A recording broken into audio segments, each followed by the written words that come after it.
The phone rang just as I placed the last box down in my new living room. My back was aching, my knees were begging for rest, but my heart was light. After years of renting other people's spaces, I finally had a home with my name on the deed. I smiled, thinking it might be my real estate agent calling to congratulate me again. But when I picked up, I heard my daughter's voice. Mom. Get ready. In an hour, we'll be there with 20 people from Travis's family. Cook something nice and get the rooms ready. We'll stay for 2 weeks. At first, I thought I heard her wrong. I blinked, held the phone closer. Vanessa, you said what now? She laughed like it was the most normal thing in the world. I said, we're coming over. Travis's cousins are visiting from Texas, and we thought it'd be fun to do a little country retreat at your place. You don't mind, right? I opened my mouth, but no words came out. I just stood there, looking around my brand new living room, the one with cream walls and a floral couch I'd chosen all by myself. I could still smell the fresh paint and the wooden floors. My home. My peace. And now my daughter wanted to turn it into a circus. Vanessa, I said slowly, I just moved in. There's not even food in the fridge yet. Oh, come on, Mom. You've always made things work. You can throw something together. You're the best cook I know. She said it like it was a compliment, but what I heard was an old command dressed as flattery. Before I could respond, she added, Okay, see you soon, love you, and hung up. I stood there, the phone still pressed to my ear, listening to the silence on the other end. Love you. That word didn't sound the same anymore. My name is Loretta Daniels, and I'm 68 years old. I've spent most of my life in Raleigh, North Carolina, working as a nurse for 35 years, double shifts, weekends, holidays. I raised my daughter alone after her father left when she was 8. I used to think that if I just worked hard enough, loved deep enough, and gave everything I had, my child would grow up to be kind, grateful. But I was wrong. Vanessa grew up beautiful, too beautiful for her own good, some might say, and smart, too. But from the moment she got her first taste of comfort, she started to see me not as her mother, but as her safety net. Every bad decision she made, I was the one patching up the holes. Every bill that went unpaid, every car that broke down, every crisis in her marriage, it all landed on my doorstep. And like a fool, I kept opening that door. I told myself, she's my only child. I told myself, this is what good mothers do. But now, standing in this quiet house I'd bought with my retirement savings, I realized I'd been mothering a grown woman who never learned the meaning of respect. When I first saw this place, I fell in love instantly. A little country home about an hour outside the city, surrounded by whispering pine trees and open sky. The kind of house where mornings smelled like dew and the nights hummed with crickets. I wanted peace. After a lifetime of noise and giving, I just wanted quiet. I spent the past 2 weeks fixing it up. Painted the porch railing white. Hung lace curtains. Bought myself a small rocking chair. I even named the house Maple Haven, because right in front stood a tall maple tree, red and golden, its branches spreading wide like arms that had waited years to hold me. I thought this was going to be my reward, the calm chapter of my life. But when Vanessa said, in an hour, we'll be there with 20 people, that dream shattered like glass. 20 people? 2 weeks? Who does that? I sat down on the couch, rubbing my temples, and whispered, Lord, give me strength. It wasn't like I didn't love Vanessa. I did. God knows I did. But she'd grown used to taking. When she got married to Travis, she asked me for help with the wedding. I emptied half my savings. Then, when they bought their first house, I co-signed the loan. A year later, they sold it and moved into a bigger one without even telling me. When they had children, I babysat for free for years. And every time I tried to take a step for myself, Vanessa found a way to pull me back. Like when I planned a trip to Florida after retirement, a cruise with some of the ladies from church. Vanessa called the day before I was supposed to leave. Mom, the kids caught the flu. Could you come watch them while I work? So I canceled. Again. It was always something. Always her needs first. But this house, this was supposed to change that.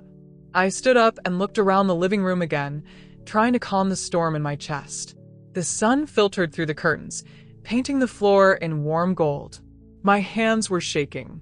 I didn't want to cry, not here, not now. But I felt it anyway. A lifetime of giving with nothing left to give. I went to the kitchen, opened the fridge, and laughed. There was barely anything inside except a carton of milk, half a jar of pickles, and a slice of leftover pie. That's when I realized something. Even if I wanted to cook for them, I couldn't. Not that it stopped Vanessa before.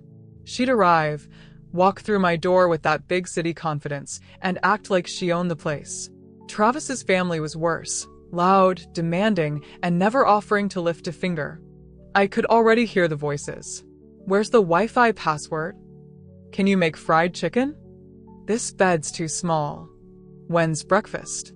And me, the quiet little mother, smiling and nodding while my blood boiled under the surface. Not this time. I walked to the porch and sat on the rocking chair, staring down the long dirt road that led to the main highway. The sky was turning orange with the setting sun. My heart was heavy, but there was something else building beneath the exhaustion. Something sharp. Resolve. I whispered to myself, Loretta, you have two choices. You can cry about it, or you can do something about it. And for the first time in years, I chose me. I pulled out my phone, called Vanessa back. She didn't answer. Typical. So I sent a message. Vanessa, I just moved in. There's not enough room or food for that many people. If y'all want to visit, you'll need to make arrangements for food and lodging. Love, Mom. I hesitated before pressing send. My thumb hovered over the screen for a moment. Then I took a deep breath and hit send. It felt like lifting a mountain off my chest. 5 minutes later, the phone rang again. It was Vanessa. Her tone had changed, sharp, irritated. Mom, what's this message? Are you serious right now? We're already packing. Yes, I said calmly. I'm serious. But Mom... Vanessa, I cut her off. I just want some peace. That's all. You're being selfish, she snapped. It's just family. Don't you want to see your grandkids? I closed my eyes, steadying my voice. I love my grandkids, but this isn't how love works. You don't just drop 20 people on someone's doorstep without asking. She huffed. Fine. We'll figure something out. Enjoy your house. Then she hung up. I sat in silence for a long time after that, the phone warm in my hand. My heart hurt, but it was a good kind of hurt. The kind that comes with freedom. That night, I made myself a simple dinner, tomato soup and crackers. I ate on the porch, watching the stars come out one by one. The air smelled like pine and earth, and the night wrapped around me like a soft blanket. For the first time in a long while, I didn't feel used. I didn't feel needed. I just felt me. I woke up the next morning to the sound of tires crunching gravel. My stomach dropped. I knew that sound too well, too many wheels for one car. When I looked through the window, I saw them. Not one, not two, but 3 SUVs crawling at my driveway like a parade I never asked for. For a second, I told myself it couldn't be. Maybe it was my new neighbors or someone lost. But as soon as the first door opened, I saw her, Vanessa, my daughter, in her bright red sundress and sunglasses, holding her phone like she was filming for a reality show. Mom, she shouted, waving one manicure hand. Surprise. Behind her came the rest of the chaos. Travis, my son-in-law, tall and smug in his golf shirt, his mother Evelyn, carrying a designer purse like she was allergic to dirt, and then a swarm of cousins, uncles, aunts, children, and in-laws. They poured out of the cars like clowns from a circus, talking, laughing, slamming doors, dragging suitcases across the grass. I just stood on the porch, frozen, still in my nightgown. Vanessa, I said slowly, I told you yesterday. Oh, Mom, come on, she interrupted, running up the steps to hug me. I know. You said you didn't have room, but I figured once you saw us, you'd change your mind. Look at this place. It's perfect. Before I could respond, she brushed past me, stepping into my house like she owned it. The others followed, tracking mud and grass onto my clean floors. The sound of their shoes echoed through the living room, through my piece. Travis whistled as he looked around. Nice place, Mom. Guess retirement's been good to you. Evelyn sniffed and set her purse on my coffee table.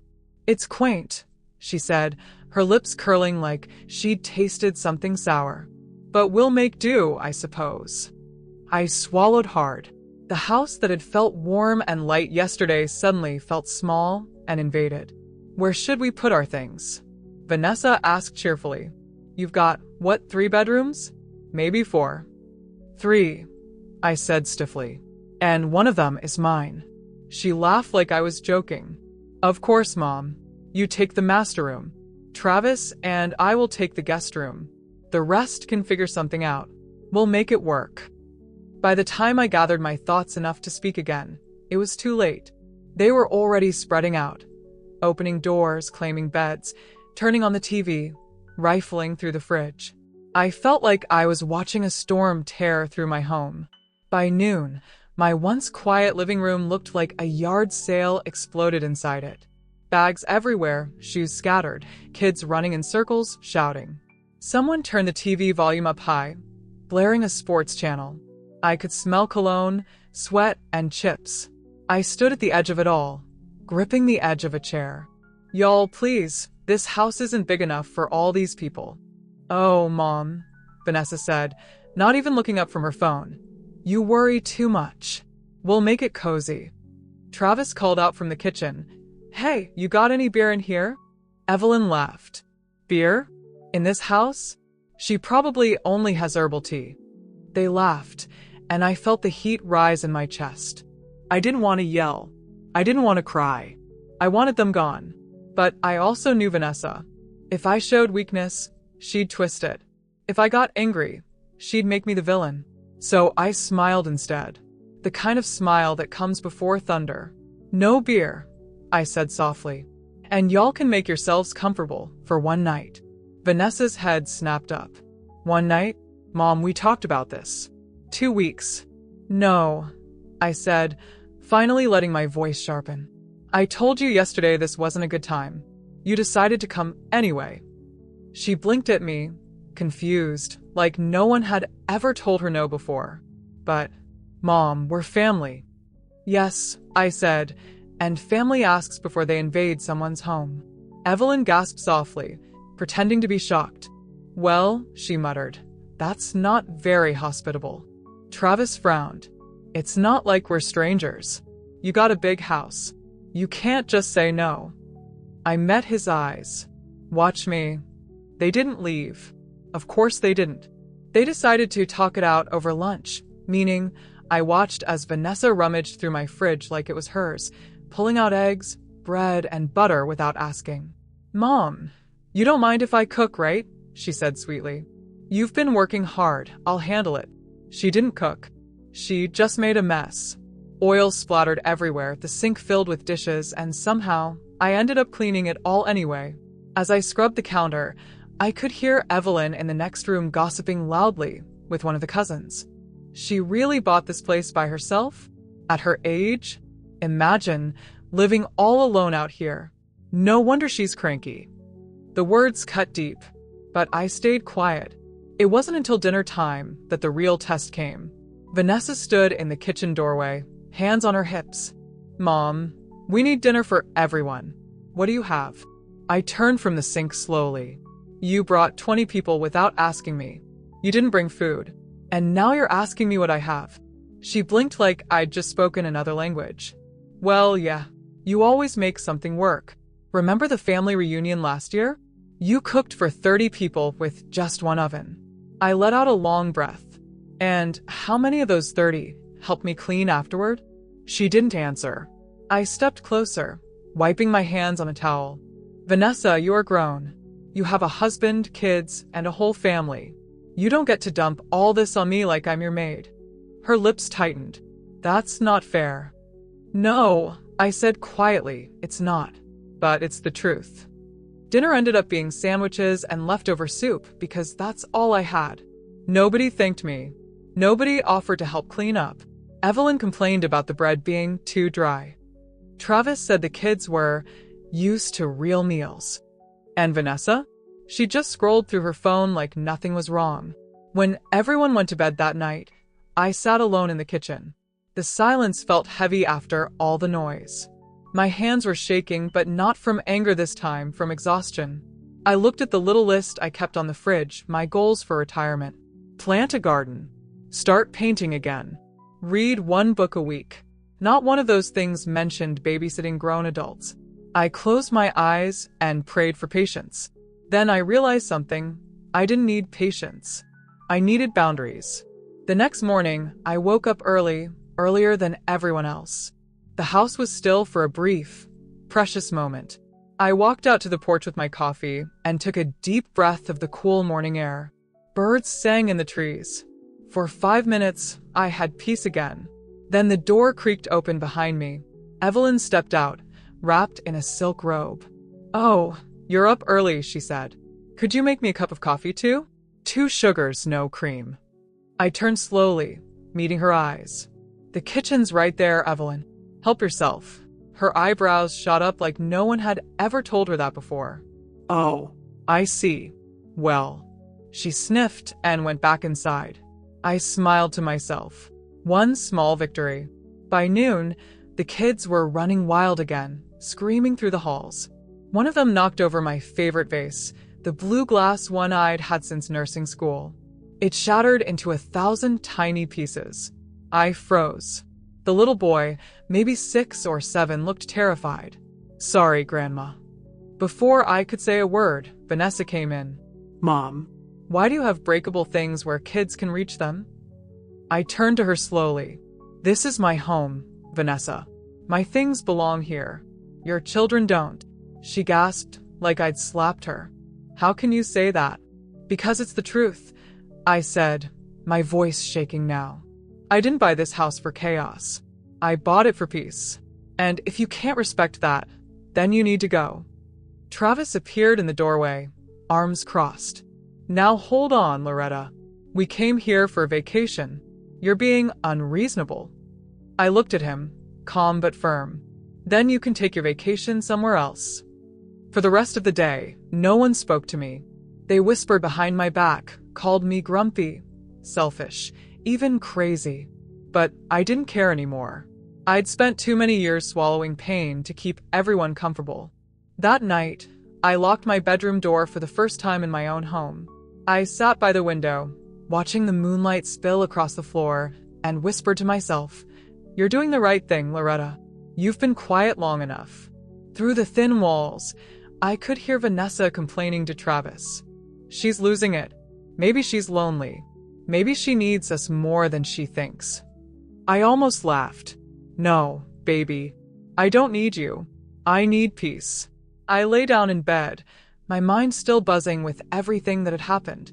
But beneath it all, I felt a strange calm. Like maybe, just maybe, this storm was the thing that would finally set me free. Tomorrow, I decided, things would change. Because this time, I wasn't backing down. The next morning, I woke up to the sound of voices coming from the living room. It wasn't unusual anymore. My daughter, Felicia, had started acting like the house was hers. I could hear her giving orders to someone. Probably the new girl she'd hired to help around, though I was sure the poor girl was more of a servant than an employee. I sat up in bed, the stiffness in my knees reminding me that I wasn't young anymore. Still, I was far from weak.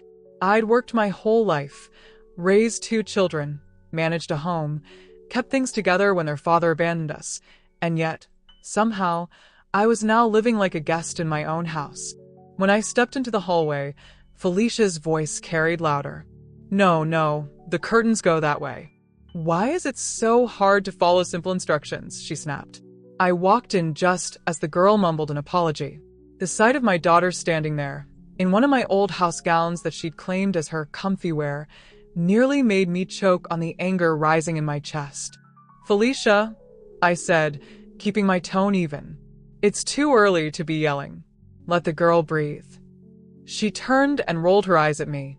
"Good morning to you too, Mom. You should be thanking me. I'm the one trying to make this place look decent again." "Decent," I repeated, scanning the living room. The furniture I bought years ago with my hard-earned savings was pushed aside, the walls repainted a bright cream I never asked for, and my old photo frames were gone.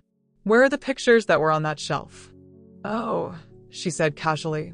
They didn't fit the new aesthetic, so I took them down. Don't worry, I put them in storage.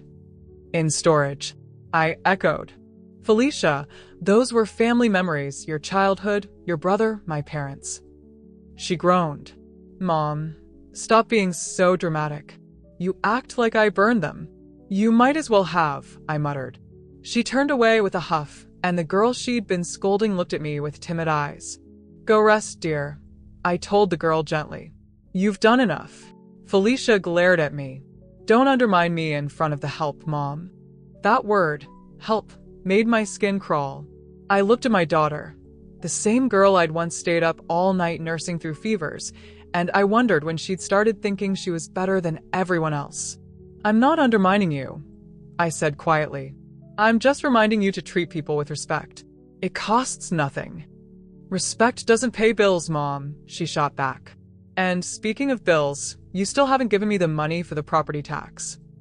My jaw tightened. Felicia, I told you I paid that last month. The receipt is in the drawer. She scoffed. Well, you must have done it wrong because the council sent another notice. You really shouldn't handle these things anymore. Let me take over. I stared at her. Take over? Felicia, this house is still mine. She smirked, crossing her arms. Technically ours. Remember? You put my name on the title so I could help you with legal stuff. A cold chill crept down my spine. I remembered that day clearly. She told me it was just for convenience, so she could help manage things online. I hadn't realized she was planting seeds for ownership. Felicia, I said slowly, you're not trying to take my home from me, are you? Her lips curved into a faint smile, the kind that didn't reach her eyes. Of course not, Mom. Why would I do that? I'm just saying you should relax. Let me handle things. Relax. That word stung. Relax while she turned my life into a project. Relax while she erased everything that reminded her she came from humble beginnings. Later that day, my son, Daniel, stopped by.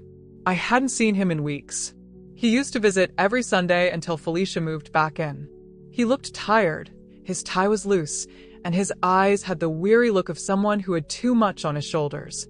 Mom, he said, hugging me tightly. You okay? You sound stressed on the phone. I smiled faintly. I'm fine, dear. Just adjusting. Felicia appeared from the kitchen, holding a glass of juice like she owned the place. Well, look who decided to show up, she said. Our golden boy. Daniel frowned. What's that supposed to mean? Oh, nothing, she said sweetly. Just that you always come around when you think Mom needs saving. You've got a hero complex. Daniel ignored her and turned to me. Mom, I need to talk to you privately. Felicia snorted. You two always have your little secrets. Felicia, he said sharply, not now. Her face hardened, but she walked away, muttering something under her breath. We sat at the dining table, the air thick with tension. Mom, he began, lowering his voice, I think you need to be careful. Felicia's been asking questions about your pension and the savings account. I froze. What kind of questions? She asked me if you'd written a will yet. She said she was just curious, but it didn't feel right. My throat went dry. A will? Why would she? I stopped. The pieces started falling together. The sudden home improvements, the property title, the control over bills. Daniel sighed. I don't want to start anything between you two, but please, don't sign anything she gives you. Promise me. I nodded slowly. I promise. Just then, Felicia returned, her smile brittle. You two done gossiping? Daniel stood. It's not gossip when it's concern. Oh, right, she said, laughing coldly. You've always been Mom's favorite. Guess that never changed. Don't make this about jealousy, Daniel said firmly. This is about respect. Respect, she repeated, stepping closer. You left her alone for years while you built your big shot career. Don't act like you care more than I do. Daniel clenched his jaw. At least I didn't come back just to take advantage of her. Felicia's face darkened. You have no idea what you're talking about. I know enough, he said, then turned to me. Mom, call me if she does anything strange, okay? Felicia scoffed as he left, slamming the door behind him. The silence that followed was thick enough to choke on. She turned to me slowly, her eyes sharp. You've been talking about me behind my back? Felicia. Don't Felicia me, she snapped. Do you know how that makes me feel? After everything I've done for you. I blinked in disbelief. Everything you've done for me? Felicia, you moved in uninvited, changed my house, treated people like dirt, and now you're asking about my will. She flinched. So, you are hiding something. I'm protecting myself, I said quietly. From you. Her lips trembled for a moment, and I thought I saw guilt until she laughed bitterly. You've always loved Daniel Moore. I was never enough for you, was I? Felicia, this isn't about favoritism. It's about trust. Then trust me, she shouted. I did. That's the problem. She froze, and for a second, neither of us spoke. Then she turned away, her voice low and cold. Fine. If you want me gone, say it. I felt my heart twist. I didn't want to lose her, but I couldn't keep living like a prisoner in my own home. Maybe you should stay somewhere else for a while, I said softly, just until we both calmed down. She didn't look back. She grabbed her bag and stormed out, slamming the door so hard the picture frames rattled. When the silence settled, I sank into my chair, trembling. A tear slipped down my cheek. I never imagined my own daughter could look at me with such hate. Hours later, as I was preparing for bed, I received a text message. It was from Felicia. You'll regret this. You think Daniel's the saint, but just wait till you see what he's hiding. My stomach dropped. What could she possibly mean? The next morning, I found out. A letter was waiting on my doorstep. An official notice from the bank. My savings account had been accessed. My balance was lower, much lower. I stared at the paper, my hands shaking. Someone had taken my money. And from the look of the signature authorization attached, it was Felicia's. The betrayal felt like a knife in my chest. She'd stolen from me, my own child. I sat there, clutching the letter, the walls of my home suddenly feeling like strangers. Everything I'd built, everything I'd sacrificed, it was slipping away. And for the first time in years, I realized this wasn't just a misunderstanding. This was war. Felicia wanted control, and she wasn't going to stop until she had everything. But she had forgotten one thing about me. I might be old. I might be tired. But I wasn't done fighting yet. I sat at the dining table long after the sun had gone down, staring at the bank statement spread before me. My hands trembled, the inked numbers dancing in and out of focus as tears filled my eyes. My savings, what I had carefully built over the years, bit by bit, through sacrifices and skipped pleasures, was nearly gone. All that remained was a shadow of what I had once trusted would sustain me through old age. And the signature beside the withdrawal authorization, it wasn't forged. It was real. My daughter's handwriting. Felicia. How could she? Every fiber of me screamed to deny it, to believe it was some misunderstanding, a bank error, anything else. But deep inside, I knew Felicia had done this. The same daughter I had raised single-handedly, the same child I had sacrificed my comfort for, the one I had shielded from her father's indifference, from a world that never seemed to be kind to women like us. And this was how she repaid me. I picked up my phone, my fingers stiff, and called Daniel. He answered on the second ring. Mom, are you okay? No, Daniel, I whispered, my voice cracking. She did it. Who? Felicia. She took my money. There was a pause, a sharp intake of breath. What do you mean? Are you sure? She accessed my account, I said, clutching the phone tighter. The authorization was signed in her handwriting. I never gave her permission. Mom, he said, his tone careful. Listen to me. Don't talk to her yet. Don't confront her until we know exactly what happened. I'll come over first thing tomorrow morning. But I couldn't wait. My heart was pounding too fast, and I could barely think straight. I was tired of feeling powerless. I had been quiet for too long, letting her walk over me, take control, speak to me like I was some old woman with no sense left in her. When she came home that night, I was waiting in the living room. The click of her heels on the tile was sharp and deliberate. She didn't even look surprised to see me sitting there. "Mom," she said breezily, setting her purse down. "You're up late. Sit down, Felicia." Her eyes flicked toward me, wary now. Why? "What's wrong?" "I think you know what's wrong," I said, my voice trembling. "I got a letter from the bank today." Something flickered across her face. Guilt, maybe, or annoyance, but it was gone in an instant. And it shows that you've been accessing my account without my permission." Her lips parted, but she didn't speak immediately. Then she gave a little laugh, though it was strained. Oh, that. "Mom, you're overreacting. I just transferred some funds to pay off a few urgent things. You always said the money was for the family." "For the family," I repeated, my voice rising. "Not for you to spend behind my back." "Behind your back?" she shot back. "Mom, you wouldn't have understood. You panic over every little thing. The house needed upgrades, the taxes needed handling, and Daniel. Well, Daniel isn't going to help you forever, is he?" "Don't you dare bring your brother into this," I snapped. "He's never stolen from me." Her expression hardened. "So that's what I am to you now. A thief." "Tell me I'm wrong, Felicia," I said, standing up. "Look me in the eye and tell me you didn't take my money." She looked away. That silence told me everything I needed to know. "You think I don't know what's happening?" I said, my voice shaking. "You've been planning this. The house, the title, the accounts. You've been slowly taking control of everything that's mine." Her face twisted with anger. "Mine too," she shouted suddenly. "This house, this life. You wouldn't have any of it if it weren't for me keeping things running around here. I'm the one who cooks, who cleans, who handles everything while you sit around blaming me for your loneliness." I stared at her in disbelief. "You call stealing handling things?" "I call it survival," she said coldly.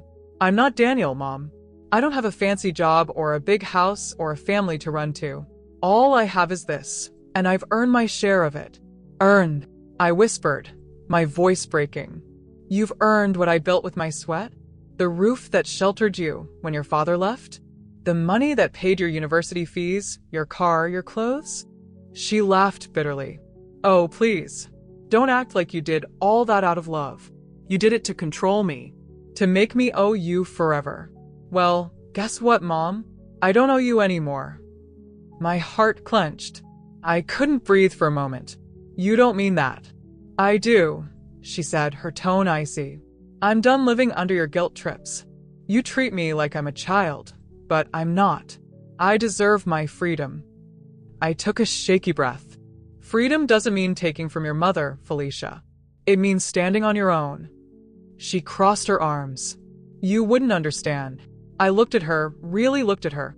Her hair was perfectly styled, her nails manicured, her eyes sharp and defiant. She looked like a stranger wearing my daughter's face. "Get out," I said softly. She blinked. "What?" I said, "Get out of my house." For a moment, she didn't move. Then she smiled, a cold, dangerous smile. "You really want to do this?" "Yes," I whispered, "before you take anything else from me." She picked up her bag slowly, slinging it over her shoulder. Fine. "But don't come crying when Daniel betrays you too. You think he's so perfect. Just wait." She walked out without another word, the door slamming behind her. The silence afterward was unbearable. I sank to the floor, sobbing. Not just for the money, but for the years of love, the laughter, the little girl I used to hold in my arms, gone, replaced by this bitter, cold woman I no longer recognized. When Daniel arrived the next morning, I showed him the bank statement. He was furious. "She actually signed for it," he said, pacing back and forth. "This is unbelievable. Mom, we have to report it." "I can't," I said weakly. "She's still my daughter." "Being your daughter doesn't give her the right to rob you." I sighed, rubbing my temples. "I don't want this to tear us apart even more." He knelt beside me. "Mom, it's already torn apart. You can't fix what she doesn't want fixed. But I couldn't bring myself to go to the police. Maybe it was foolish. Maybe it was weakness. But the thought of Felicia in handcuffs, of her name dragged through the mud, it was too much. Instead, I went to the bank the next day and froze all my remaining accounts. I changed every password, every PIN, every bit of access she might have had.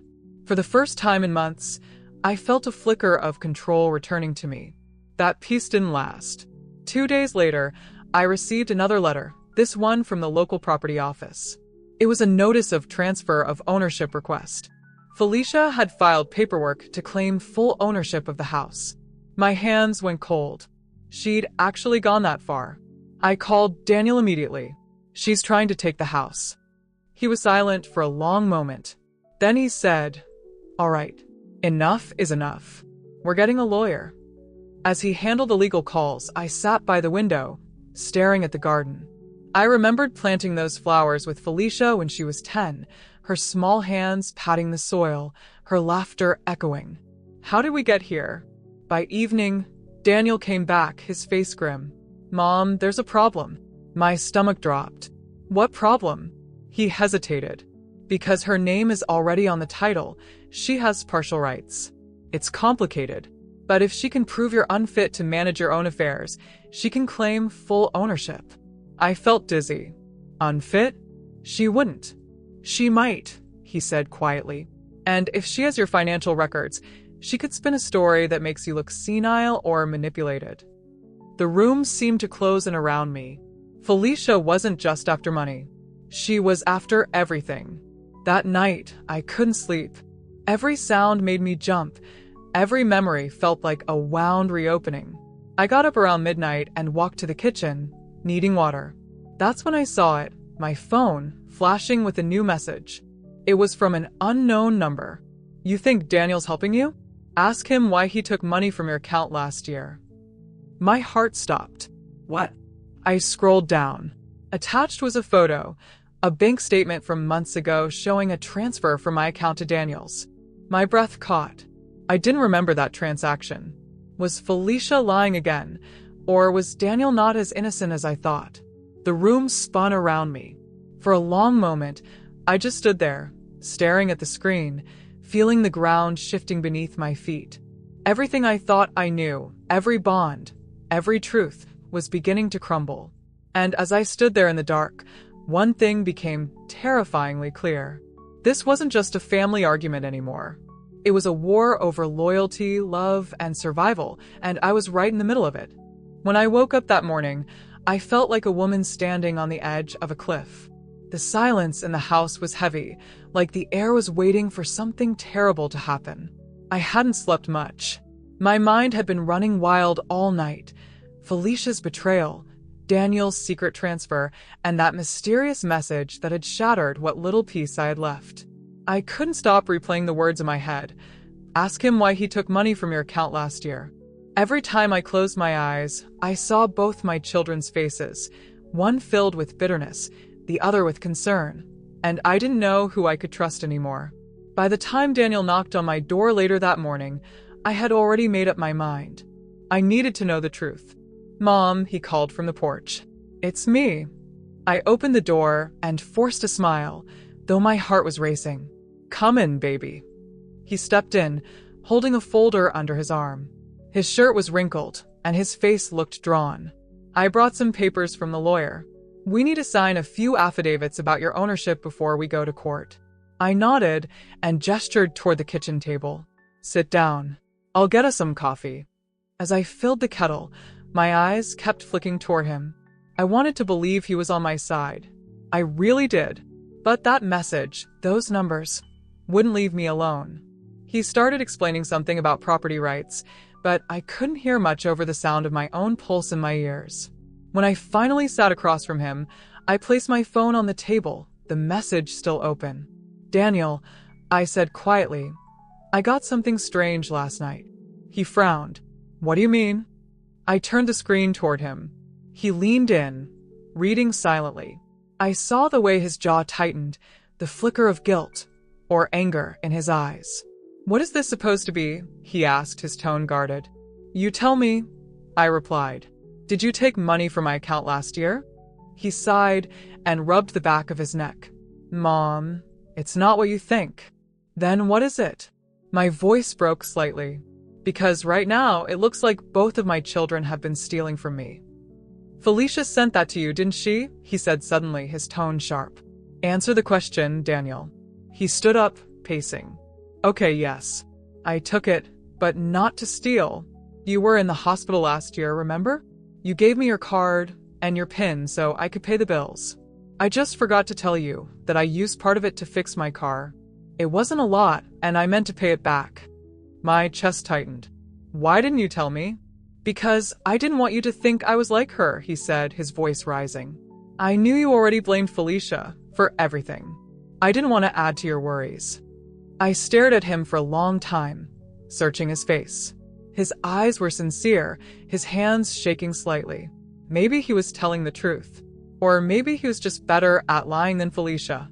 I sank into my chair, suddenly exhausted. Do you know what it feels like to not be able to trust your own children? He knelt beside me, taking my hands. Mom, I swear to you, I'm not your enemy. But Felicia is trying to tear this family apart. She's desperate, and she'll use anything she can to turn us against each other. Don't let her win. Something in his voice made me believe him. Or maybe I just wanted to believe someone. Either way, I nodded slowly. All right, I said softly. Let's handle this legally. No more yelling, no more begging. If she wants a fight, we'll give her one. Daniel's expression hardened with determination. That's what I wanted to hear. But the fight came faster than either of us expected. 2 days later, a black SUV pulled into my driveway. I was sitting on the porch with a cup of tea, watching the morning dew shimmer on the grass, when I saw Felicia step out. She wasn't alone. A woman in a gray suit followed behind her, carrying a folder. Felicia didn't even look at me when she approached. You should have answered my calls, she said coldly. You left me no choice. No choice. I repeated, setting my cup down. You had a choice the moment you took what wasn't yours. The woman beside her stepped forward. Mrs. Daniels, I'm Attorney Walker. I represent Ms. Felicia Jones. We're here to serve you notice of pending guardianship proceedings. Guardianship, I echoed, my voice shaking. Yes, ma'am, she said smoothly. Your daughter is filing a petition claiming you're no longer mentally fit to manage your finances or property. If approved, she'll be appointed as your legal guardian.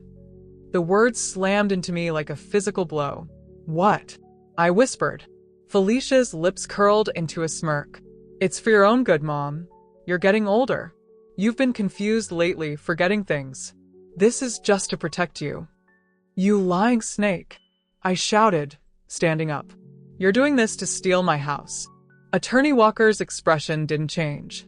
Please refrain from making accusations, Mrs. Daniels. Everything will be handled in court. I took a step toward my daughter, my hands trembling with rage. You think you can take my life from me? My home? I raised you in love, Felicia. And this is what you do in return. She crossed her arms. You raised me in guilt. You made me feel small every day of my life. I'm just taking back control. Before I could answer, Daniel's truck roared up the driveway. He jumped out and stormed toward us. What the hell is going on here? Felicia rolled her eyes. Oh, perfect. Big Brother's here to play the hero. Daniel pointed a finger at her. You're not taking our mother to court. If you even try, I'll bury you legally. The lawyer cleared her throat. Mr. Daniels, please lower your voice. This matter will be resolved civilly. Daniel turned to me. Mom, go inside. Don't let them stress you. But I couldn't move. I was frozen. Part disbelief, part heartbreak. I couldn't understand how my own child had turned me into her enemy. As they argued on the porch, I felt something inside me snap.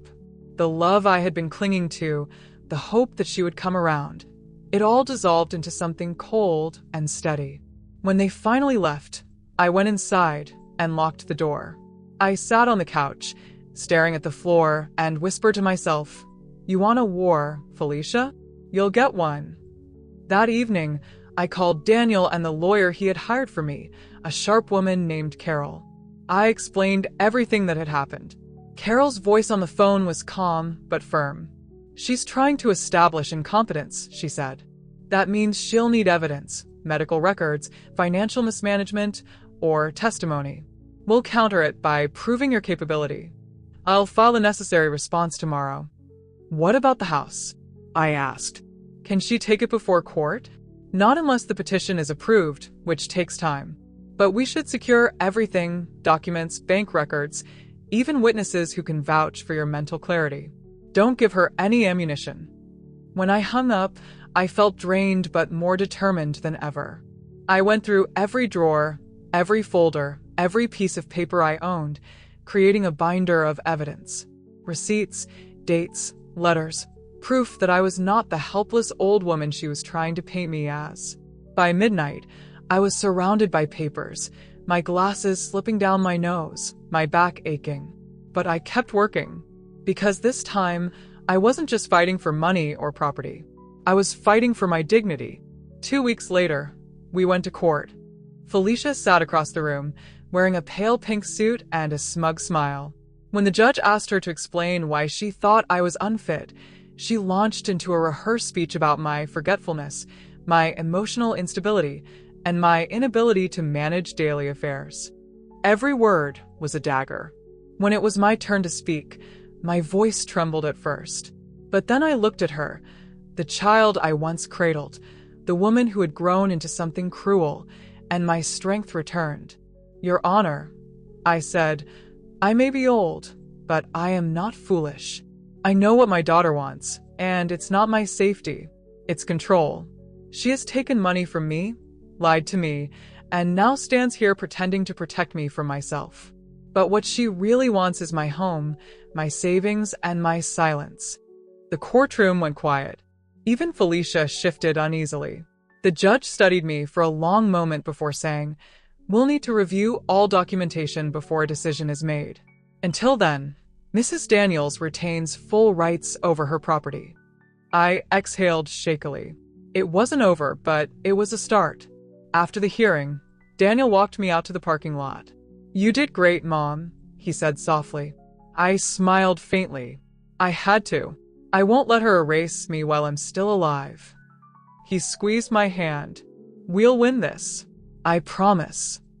But as I looked back toward the courthouse doors, I saw Felicia standing there, watching us with that same cold smile. And I knew this wasn't the end. She wouldn't stop until she had taken everything from me, or until I showed her that her mother was far stronger than she ever imagined. The storm wasn't over. It was just beginning.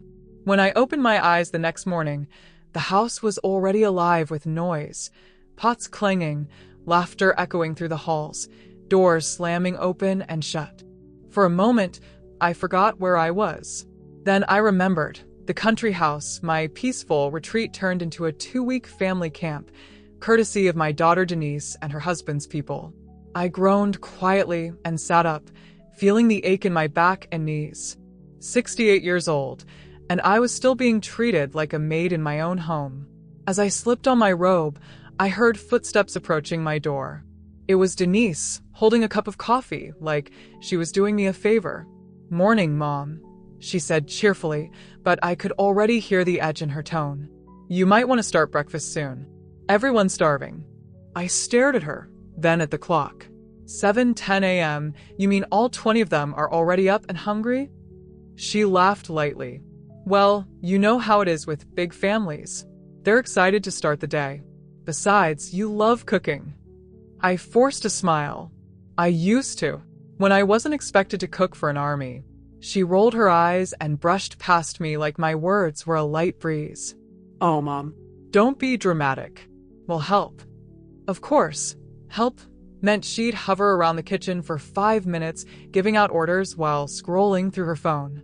By the time I shuffled into the kitchen, the counters were a mess.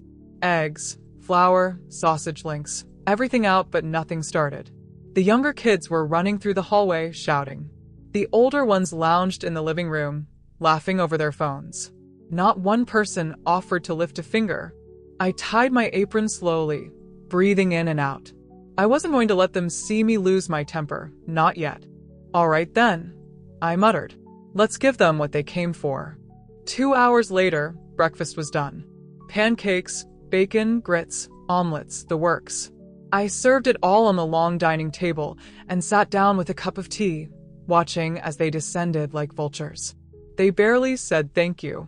Denise was busy chatting with her husband, and his mother, Myra, the self-proclaimed family matriarch, was giving me that fake sweet smile that made my stomach churn. You've done well with this house, Myra said, chewing her food slowly. I didn't expect something so spacious. Denise told me it was a small country home. I smiled tightly. I didn't buy it to impress anyone. I bought it for peace and quiet. Oh. She glanced around at the chaos. Well, I guess that's not happening anytime soon. Everyone laughed. Everyone except me. I had been patient the past few days. Too patient. But the cracks were starting to show. They left dirty dishes everywhere. They used my best towels for the pool. One of the nieces even painted her nails on my antique coffee table. Myra criticized everything, from the food to the bedsheets. Too stiff, too country, too plain, she'd say, like this was a hotel she paid for. That night, after everyone finally went to bed, I sat on the porch with a blanket and my thoughts. The moonlight glowed softly over the fields, and for the first time all day, I could breathe. I thought about all the years I'd spent working, saving, sacrificing, dreaming of the day I could rest. This house was supposed to be my sanctuary, but now it was being trampled by people who had no respect for what I built. I sipped my tea and whispered to myself, they think I'm just a tired old woman who'll cook and clean forever. They don't know me at all. Because deep down, a plan had started forming. The next morning, I woke up early again, but this time with purpose. I decided to stop reacting and start observing. I wanted to see how far they'd go, how much they'd take before they realized I wasn't their servant. By noon, I had my answer. Myra came into the kitchen with her phone in her hand. I texted Denise to tell her we'll need lunch by 1. Make sure it's light. We don't want anything greasy before the hike. I turned from the sink slowly. You texted Denise to tell me? Yes, she said, tilting her head innocently. It's just easier. She said you prefer written reminders since you're older. The calm inside me cracked just a little. Tell Denise next time she wants me to make lunch, she can come ask me herself. Myra's smile faltered.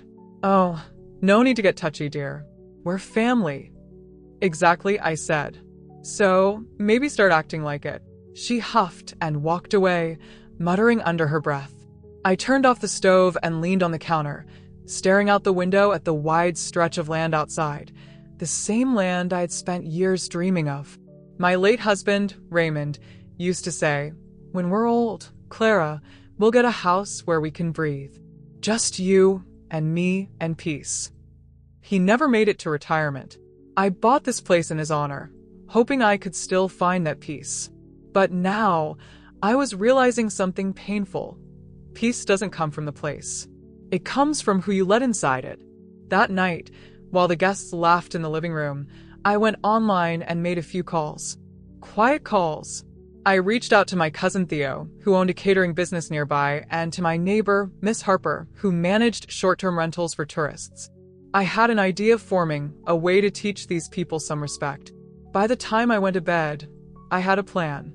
The following morning, I put on my best housecoat, the one Raymond used to call my battle robe, and made breakfast like usual. Everyone was talking about going to the lake that afternoon. I smiled and nodded, acting like everything was fine. But as soon as the cars pulled out of the driveway, I got to work. First, I called Miss Harper again. You still got that group of photographers looking for a last-minute weekend stay? Sure do, she said. They're ready to pay double if it's a large enough place. It's available, I said calmly. Starting tomorrow morning. She paused. Clara, are you sure? You've got guests. Oh, I'll take care of that, I said, smiling. Just send them my way. Next, I called Theo. You remember how you said you needed a place to cater a private dinner event? You can use my house tomorrow night. He chuckled. You serious? That fancy crowd you mentioned. Dead serious, I said. I'll have the place cleared out by then. And with that, I began quietly preparing for what I was about to do.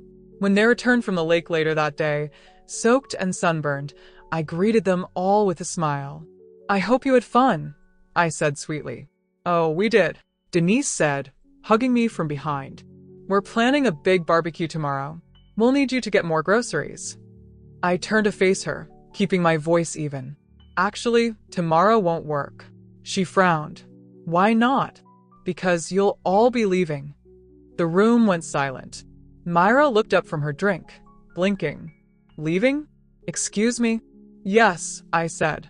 "You've all been such lively company. But I've got guests coming tomorrow, and I need my home back." Denise stared at me like I had lost my mind. "Mom, what are you talking about? We said we'd stay 2 weeks." I smiled. "You said that." I never agreed. Her husband spoke up next.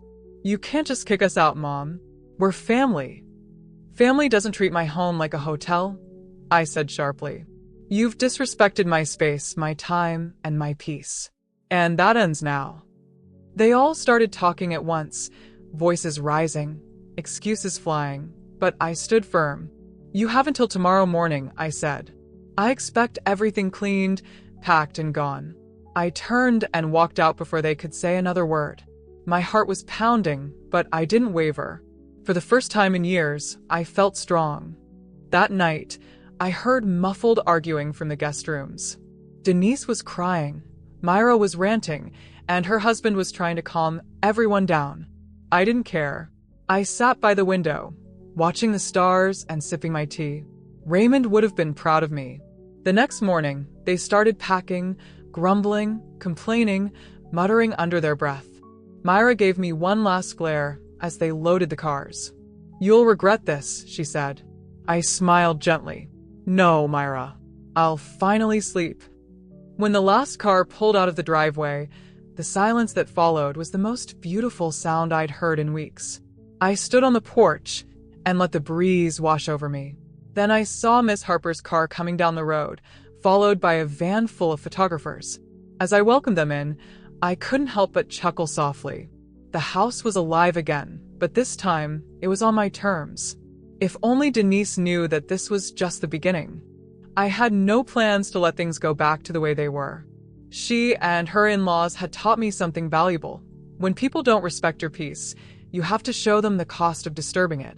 And I was far from done teaching that lesson. The house felt different that morning, lighter somehow.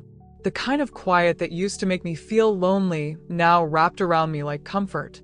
I sat at the kitchen table, sipping coffee from my favorite chipped mug, the one Raymond gave me on our 20th anniversary.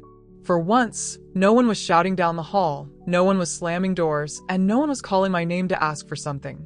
Just the hum of the refrigerator and the faint rustle of trees outside. My cousin Theo and his catering team had already arrived to prep for their event later that evening. The photographers Miss Harper sent had moved into the guest rooms, and they were surprisingly respectful, polite, tidy, grateful. One of them even asked if it was okay to take photos of my garden, because he said the morning light looked golden and healing. I smiled when he said that. Healing. That was exactly what this place was supposed to be. I walked out onto the porch, the air crisp with early autumn chill, and breathed deep. The last traces of my daughter's family, trash, toys, and towels, had been hauled away yesterday. But the emotional mess they left behind, that would take longer to clear. I hadn't heard from Denise since they left. She didn't call or text. I could imagine her pride wouldn't let her, not after being thrown out of her own mother's house in front of her husband's family. A small part of me felt guilty for that. But a much larger part of me felt something else. Peace, power, control. For once, I hadn't been walked over. But peace, I've learned, never lasts long. It started that afternoon. I was in the kitchen, preparing a tray of cookies for Theo's guests, when my phone buzzed. I looked down and saw Denise's name flash across the screen. I hesitated for a moment, then answered. "Hello, Mom." Her tone was clipped cold. "You humiliated me." I set the tray down. "Denise, I asked you nicely to respect my home. You didn't. I had to set boundaries." "Boundaries?" she snapped. You kicked us out in front of everyone. Do you have any idea what Myra's been saying since then? They think you've gone senile, that you're losing it. I took a slow breath. If they think that, let them. I don't live for their approval. You embarrass me, she said, voice rising. Do you even care what people are saying? I chuckled softly. No, baby. I stopped caring about what people say the moment I realized those people weren't paying my bills. There was a pause on the other end. I could hear her breathing hard, holding back tears or rage, maybe both. Then she said, I can't believe you're doing this to me. I didn't do this to you, Denise, I said gently. You did this to yourself. She hung up without another word. I stared at the phone for a long moment, then shook my head. I wanted to feel sad, but all I felt was tired. That evening, Theo's event went off perfectly. Elegant, calm, joyful. Laughter filled the house again, but it was different this time. Warm and grateful. People complimented the home, admired the old wood beams and stone fireplace. One woman even said, "This place is soul." And it did. For the first time since I bought it, it felt like mine. After the guests left and the house was quiet again, I walked upstairs to my room. The moonlight spilled across the floorboards, and I stood there thinking of all that had happened. Raymond would have smiled and told me, "You finally stood up for yourself, Clara." I whispered back into the night, "I think I finally learned how." But peace has a way of testing you, just when you think you've earned it. 2 days later, a car pulled up the gravel driveway while I was tending to my flower beds. I squinted against the sun and saw Denise stepping out, dressed neatly but looking tense. Her husband, Leonard, sat in the driver's seat, arms crossed, glaring at the house like it was an enemy. I straightened slowly, wiping my hands on my gardening gloves. "Didn't expect to see you here." "I needed to talk," she said, walking up to me. "Can we go inside?" Her tone wasn't angry this time, just tired. I nodded, leading her to the porch. She glanced around as if expecting someone else to appear. When we sat down, she finally said, "I came to apologize, sort of." I raised an eyebrow. "Sort of." She sighed. "You were right. About a lot of things. Myra's family, they're a handful. They treated you badly, and I didn't stop them. I just wanted them to like me." I softened a little. "I understand that, Denise. You married into a big family. You wanted to fit in. But baby, fitting in shouldn't mean losing your backbone." She looked down, twisting her fingers together. "After we left here, Myra blamed me for everything. Said I should have kept you under control." Leonard sided with her. "It's been tense at home." I frowned. "You mean they're mistreating you?" "Not mistreating," she said quickly. "Just making me feel small. Like I don't belong. Like I failed them." I reached over and touched her hand. "That's because they don't respect you. And they won't, until you respect yourself." She nodded, eyes glistening. "I guess I learned that from you." We sat there in silence for a moment. Then she said something that made my heart sink. "They're coming back." I froze. "What?" "Myra wants to come apologize," Denise said, not meeting my eyes. "She said she left some jewelry here." I laughed under my breath. "Jewelry?" The only thing she left was her attitude. "Mom, please," Denise pleaded. "Can't you just let her come by? Just for a few hours? I'm trying to keep peace in my marriage." I stood up, folding my arms. "Peace doesn't come by opening your doors to snakes, Denise. I gave them more than enough chances. I won't do it again." She stood too, her face tightening. "You don't understand. Leonard said if I don't try to make peace with his family, he'll leave. He said he won't have his mother disrespected." I looked at her long and hard. My heart ached for her, but also burned with anger. "So he's threatening you?" She hesitated. "Not exactly. Just pressuring me." I walked to the edge of the porch, staring out at the horizon. "Denise, I raised you better than to beg for respect from people who never intended to give it." She was quiet for a long time. Then she whispered, "Maybe you did, but maybe I didn't learn it until now." She left soon after, and I could tell she was torn, caught between loyalty and fear. I watched her car disappear down the road and prayed quietly, "Lord, give her strength." That night, I double-checked the locks and closed every window. Something in my gut told me I hadn't heard the last of them. I was right. 2 nights later, around midnight, I woke up to the sound of car doors slamming. My heart jumped. I went to the window and saw headlights in the driveway, 3 cars, parked crookedly. Voices carried up from the yard. I recognized one instantly. Myra. I slipped on my robe and went downstairs. The porch light flicked on automatically, and there they were, Myra, Leonard, 2 of his brothers, and a few others. "What are you doing here?" I demanded. Myra stepped forward, arms crossed, smirking. "I came for what's mine. I told you I left my jewelry, and you decided midnight was the best time to look for it." She smiled coldly. "We didn't want to disturb your peaceful little getaway again." Leonard added, "Just let us in, Mom. We'll grab her things and leave." "I don't think so," I said, standing firm. "You're not stepping 1 foot in this house." Myra's smile vanished. "You think you can stop us, old woman?" Before I could respond, she pushed past me, but what she didn't expect was the blinding beam of a flashlight. "Evening," a voice said from the dark. "Everything all right here?" It was Theo. Thank God he decided to swing by and check on me after the event. He walked up, tall and calm, his catering van parked behind them. He wasn't alone either.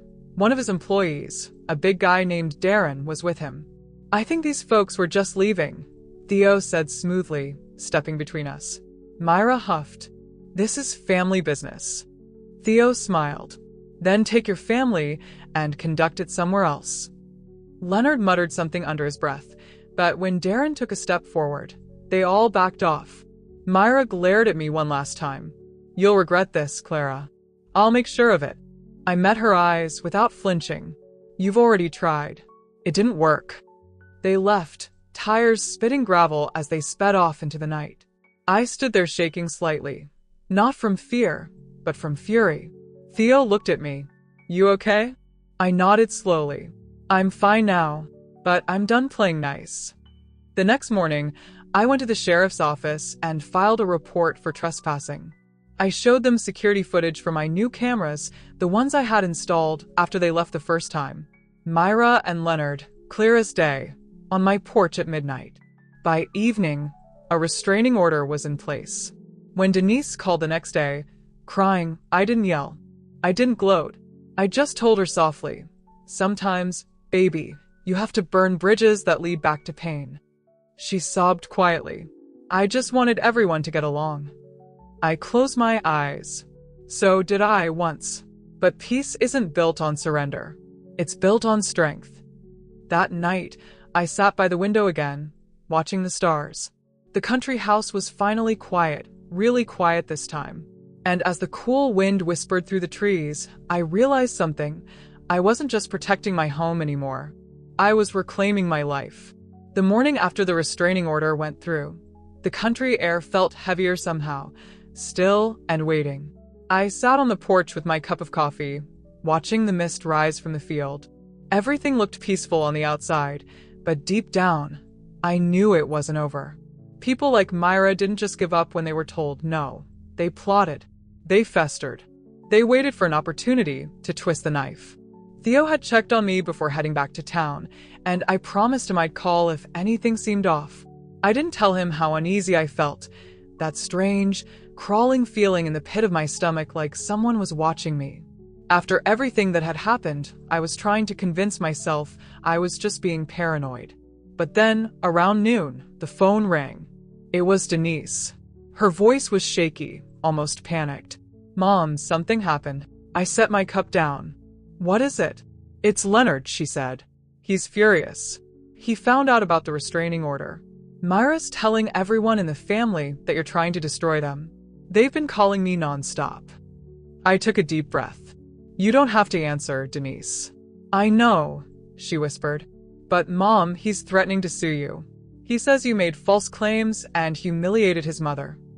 I couldn't help but laugh quietly. Sue me for protecting my home? Let him try. The footage speaks for itself. There was a long silence. Then she said softly, "I think I made a mistake marrying him." My heart broke a little. "Baby, you didn't make a mistake. You just trusted the wrong kind of man. It happens to the best of us." She sniffled. "He's been angry for days. He said coming back here was the worst decision he ever made." I leaned back in my chair. "You tell him he's right about that part." We both chuckled softly, though hers was more a broken sound than laughter. Then, before hanging up, she said, "I might need to stay with you for a while, if that's okay." I felt tears sting my eyes. Of course it's okay. This house was meant to be a refuge, not a battlefield. Come whenever you're ready. When I hung up, I sat quietly for a while, staring out at the fields. For the first time in months, I felt something close to hope. Maybe this was the beginning of healing between us. Maybe my daughter was finally seeing what I'd been trying to teach her all along, that strength and peace aren't gifts, they're boundaries you build yourself. But I should have known peace never comes easy. That evening, I heard tires crunching on the gravel driveway again. My heart skipped. I went to the window and saw Denise's car pulling in. She got out, holding a small suitcase, her eyes red and puffy. I ran to meet her on the porch. She fell into my arms immediately. "I couldn't stay there anymore," she said through tears. "He called me names, said I was weak like you." I felt my jaw tighten, but I stroked her back gently. "You're not weak, baby. You're brave. You left." We went inside, and I made her tea just like I used to when she was a little girl and had nightmares. She sat at the kitchen table, hands trembling slightly. "He said Myra's going to the press," she said suddenly. "She wants to tell people you abused her, that you pushed her down the porch steps." I froze mid-stir. "She what?" Denise nodded. "She's lying, Mom. But you know how people talk. She's already spreading rumors." I sighed deeply. Let her. I've been called worse. But she's about to learn that lies don't travel far when truth walks with receipts. I didn't know yet how true that statement would become. 2 days later, a letter arrived. Legal letterhead. A lawsuit, defamation, and emotional distress. Myra's name right there in bold. I sat at the kitchen table reading it, my hand trembling slightly. Not from fear, but from disbelief. Theo came by that afternoon, and when I showed him, he let out a low whistle. "She's serious, huh?" I nodded. "Oh, she's serious, all right. She wants to make me the villain." "Well," he said, leaning back, "then it's time to remind her who she's dealing with. You still got that camera footage." "Every second of it," I said proudly. I saved it on 3 USB drives and emailed copies to myself. He grinned. "Good. Then we'll let her hang herself in court." Denise sat quietly during all this, guilt written across her face. "I'm sorry, Mom.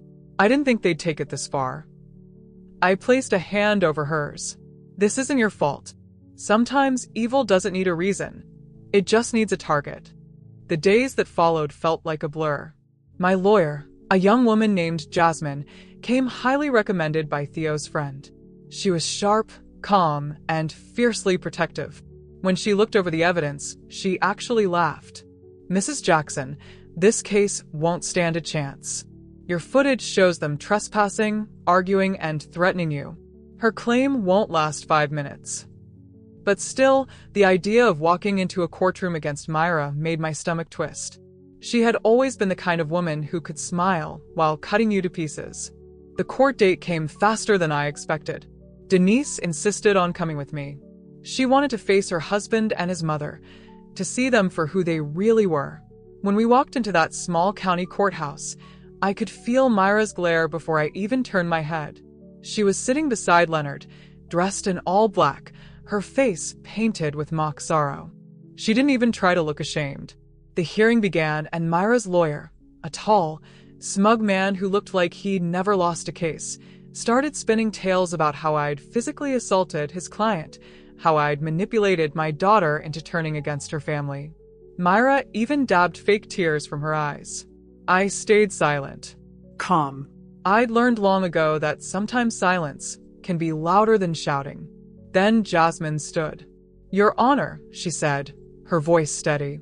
"Before we continue, I'd like to present video evidence showing the plaintiff and several members of her family trespassing on my client's property at midnight. Myra's lawyer shifted in his seat. Myra froze. The video played. The courtroom filled with the sounds of her shouting on my porch, calling me names, threatening me. The timestamp blinked across the screen. 12:03 a.m.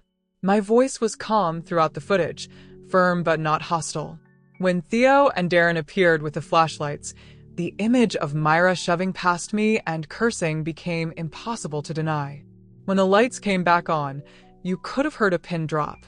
Myra's lawyer cleared his throat. "Your Honor, my client." The judge held up a hand.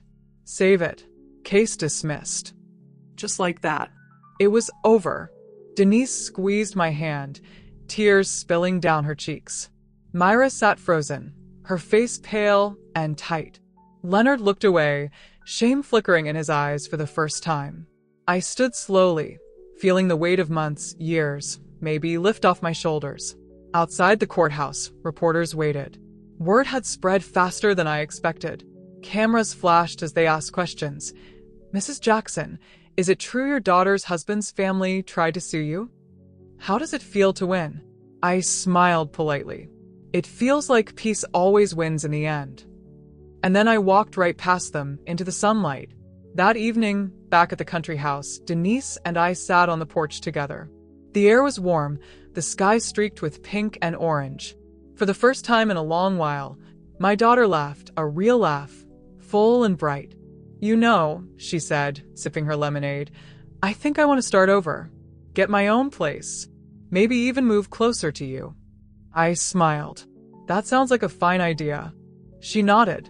"I'm done trying to please people who never cared about me." I reached over and squeezed her hand. "That's my girl." For a long time, we just sat there in silence, watching the sun dip below the horizon. I thought about all the pain, the drama, the heartbreak, and how it had all led to this quiet moment of peace. But then, as the crickets began to sing, Denise turned to me and said, "You know what Myra told Leonard before the hearing?" I looked at her curiously. "What?" She said, "Even if I lose, I'll make sure she pays one way or another." I frowned slightly. She's all bark now. "Nothing she says can hurt us." Denise nodded slowly, but there was worry in her eyes. I brushed it off, though. I didn't want to spend another second letting that woman occupy space in my peace. Later that night, I stood by the window, watching the stars again. The same view I had looked at so many times when my heart was heavy. But this time it felt different. Lighter. Hopeful. A soft breeze rustled through the curtains, carrying the scent of honeysuckle. I whispered, "Raymond, we did it." I finally stood up. I finally found peace. Just then, the porch light flickered. Once. Twice. Then went out completely. I frowned and walked downstairs, my slippers soft against the floorboards. When I opened the door, the night was silent. Too silent. The gravel driveway stretched into darkness, empty, or so I thought. Then, from the far edge of the field, I saw it. Headlights. A car. Crawling slowly down the road toward the house. My heart picked up speed. I grabbed my phone, my thumb hovering over Theo's number. But then I took a breath and straightened my back. No more fear. No more running. Whoever it was, whatever they wanted, they'd find me standing tall, not trembling. I stepped onto the porch, the night air cool against my skin. The car stopped just at the edge of the driveway, its headlights cutting through the dark. The engine went silent. And then the door opened. For a long moment, I couldn't see who it was. Then, slowly, a figure stepped into the light. Someone smaller than I expected. It was Denise. She was holding something in her hands. A folder. "Mom," she called softly. "You need to see this." I walked down the steps, my heart pounding. "What is it?" I asked. Her voice trembled. "It's about Myra. She's not done yet." The porch light flickered back on, casting its glow across her face, and for the first time, I saw fear there. Real, raw fear. And in that moment, I knew our peace was about to be tested all over again. because people like Myra never stopped until they were forced to. And I was ready to force her, once and for all. If this story touched your heart or reminded you of someone who's been taken for granted but still found the courage to rise, don't forget to like this video, subscribe, and hit that notification bell so you won't miss the next story.